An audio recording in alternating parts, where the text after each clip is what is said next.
Hi dudes, this is RD Madan. Welcome to one of the biggest event in Coimbatore Marathon.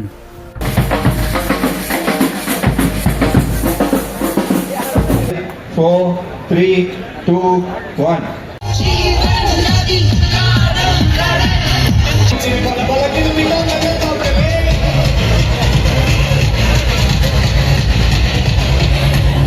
Five, four, three, two, one.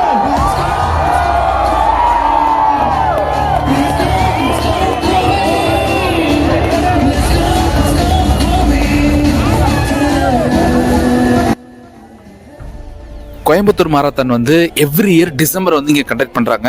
இது வந்து 12th year. இதில் வந்து பார்த்தீங்கன்னா 4 category இருக்குது. So 21 kilometre, 10 kilometre, 5 kilometre and 5 கிலோமீட்டர்லேருந்து run and walk. So athletes எல்லாமே 21 kilometre. So 10 kilometres and 5 kilometre runner வந்து நார்மலாக மாரத்தான் கலந்துப்பாங்க. ப்ளஸ் அதை தாண்டி வந்து பேரண்ட்ஸு இல்லை எல்லாருமே இதில் வந்து ஒரு கான்ட்ரிபியூட் பண்ணணும், உள்ள எல்லாமே அந்த ஒரு ஜோஸை அனுபவிக்கணும் அப்படின்றதுக்காக 5 கிலோமீட்டர் வாக் கொடுத்துருக்காங்க. அதுலேயுமே வேறு லெவல் கூட்டம் வந்துருந்துச்சு. இந்த மாரத்தானில் கிட்டத்தட்ட 21,000 பேர் வந்து கலந்துக்கிட்டாங்க. இதனுடைய ரிஜிஸ்ட்ரேஷன் வந்து நவம்பர் 15, கிட்டத்தட்ட 1 month பிஃபோரே வந்து க்ளோஸ் ஆயிடுச்சு. அண்ட் இங்கே வந்து ஒரு ஆர்கனைஸ் பார்த்தீங்கன்னா வேறு லெவலில் ஒரு வெல் ஆர்கனைஸ்டாக இருந்துச்சு. ஸோ அவங்களுக்கு வந்து ஃபுட் ஆகட்டும், இல்லை ரெஸ்ட் ரூம்ஸ் ஆகட்டும், இல்லை போகிற வழியில் வந்து அவங்க வந்து அந்த எனர்ஜி ட்ரிங்க்ஸ் ஆகட்டும், இல்லை மெடிக்கல் ஃபெசிலிட்டி ஆகட்டும், ஸோ எல்லாமே வந்து வெல் ஆர்கனைஸ்டாக பண்ணியிருந்தாங்க.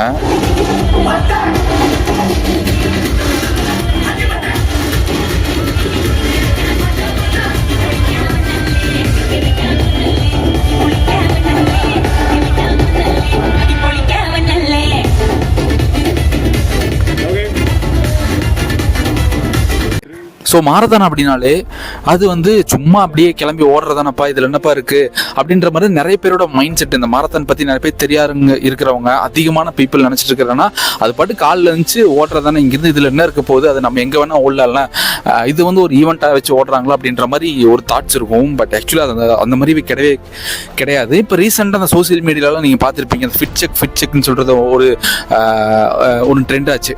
பட் ஆக்சுவலி ரியலான ஃபிட் செக் வந்து இந்த மாரத்தான் தான். நம்ம பாடியை அது என்ன கண்டிஷன் இருக்குது, அது எப்படி இருக்குன்னு சொல்லிட்டு ஒரு ஃபிட் செக் பண்ணுறதுக்கு ஒரு சூப்பரான ஒரு இடம் தான் இந்த மாரத்தான். ஆக்சுவலி நம்ம எல்லாருமே பிஸியாக ஓடிட்டு இருக்கோம்.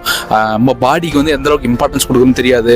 ஸோ நிறைய பேர் ஐடியில் இருக்கவங்களாம் ஒரு இடத்துல உட்காந்து வேலை வைப்பாங்க, இல்லை வெளியே போகிறவங்களா அங்கேயும் சுற்றிட்டே இருப்பாங்க. ஸோ பாடி வந்து என்ன கண்டிஷன் இருக்குது, இந்த மாதிரி மாரத்தான் கலந்துக்கிறக்கும். மாரத்தான்லேயும் சும்மா தனியாக நீங்கள் போய் கலந்துக்கிறத விட இந்த மாதிரி ஒரு பெரிய கூட்டத்தோட போயிட்டு இருக்கிறப்ப அது ஒரு வைப் கொடுக்கும். ஏன்னா சின்ன குழந்தையிலிருந்து பெரியவங்க வரைக்கும் எல்லாருமே வந்து உள்ள பார்ட்டிசிபேட் பண்ணி ஓடி வருவாங்க.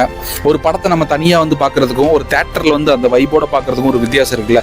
ஸோ அந்த மாதிரி தான் இதில் நீங்கள் கலந்துட்டு ஓடிட்டு இருக்கிறப்போ உங்கள் ஹெட்லேருந்து டோ வரைக்குமே வந்து எல்லா பாடியுமே ஒரு ஆக்டிவேட் ஆகும்.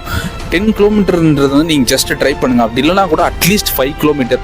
முதல்ல வந்து மாரத்தான்றது வந்து ஒரு பெரிய சிட்டியில் மட்டும்தான் நடந்துகிட்ருக்கும். பட் இப்போ அந்த மாதிரி கிடையாது. சின்ன சின்ன டவுனில் கூட மாரத்தான் நிறைய காசுக்காக, நிறைய விழிப்புணர்வுக்காக வந்து அங்கங்கே நடத்திட்டு இருக்காங்க. ஸோ கண்டிப்பாக அதில் நீங்கள் பார்ட்டிசிபேட் பண்ணுங்கள்.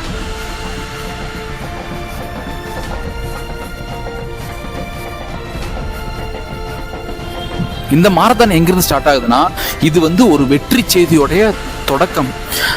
கிரேக்கர்களுக்கும் பாரசீகர்களுக்கும் வந்து போர் வருது கிமு 490 மாரத்தான்ற ஒரு இடத்துல. ஸோ அந்த டைமில் அந்த போரில் வந்து கிரேக்கர்கள் வந்து பாரசீகர்களை வந்து ஜெயிச்சிடுறாங்க.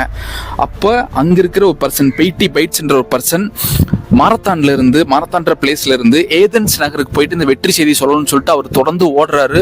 ஓடி கிரேக்கத்தை ஓடியே போயிட்டு அங்கே ரீச் பண்ணி அந்த செய்தி சொல்லிட்டு அங்கேயே மயங்கியும் விழுந்துடுறாரு.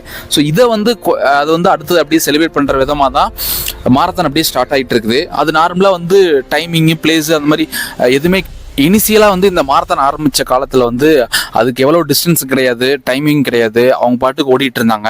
ஸோ அதை வந்து ஒரு கேமாக கன்சிடர் பண்ணி 1896 வந்து ஒலிம்பிக் கேம்ஸ்குள்ளே கொண்டு வந்துட்டாங்க. அதுக்குள்ள பார்த்து நிறைய சேஞ்சஸ் ஆகி 1921 வந்து 42 கிலோமீட்டர் தான் இப்போ வந்து ஃபிக்ஸ் பண்ணியிருக்காங்க ஒலிம்பிக்கோடைய கேமில் மாரத்தானோட ரன்னிங் டிஸ்டன்ஸு. ஸோ உங்கள் நியர்பை ஏரியாவில் எங்கே மாரத்தான் நடந்தாலுமே அதில் பார்ட்டிசிபேட் பண்ணுங்கள், என்ஜாய் பண்ணுங்கள்.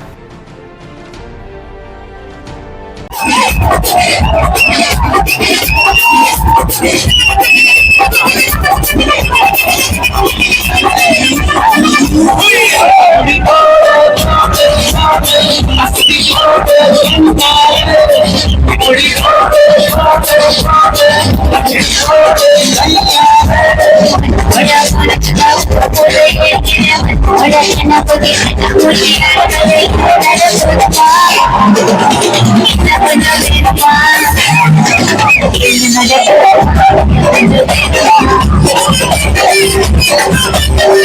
you.